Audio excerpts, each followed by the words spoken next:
Recording by Rajiv Rock Film Support. छौरा छौरी से मिला गेलै आला भले किच में छौरा छौरी से मिला गेलै आला भले किच में ऊपर वाला के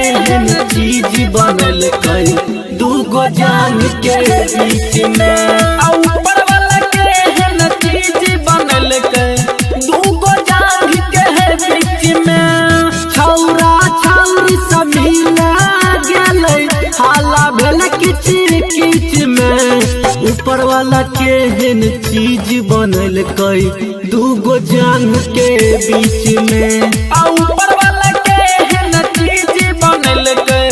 दूगो जान के बीच में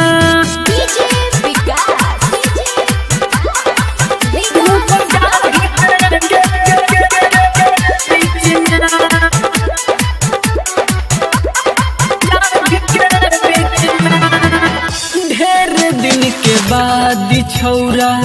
रहे जोशियाइल पतरा गेलै दुनू टाट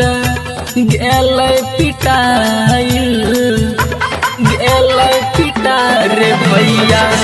ढेर दिन के बाद छौरा रहे जोशियाइल पतरा गेलै दुनू टाट बहुत पिटाइल छौरा छौरी से पूछा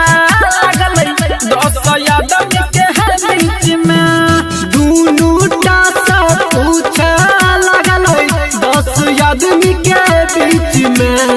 ऊपर वाला केहन चीज बनल कई दूगो जान के बीच में ऊपर वाला केहन चीज बनल कई दूगो जान के बीच में दूगो जान के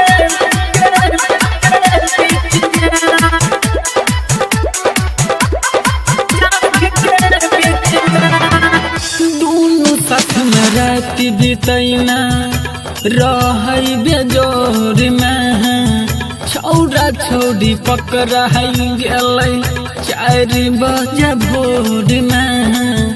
4 बजे भोर में दूनू साथ में रात बितेने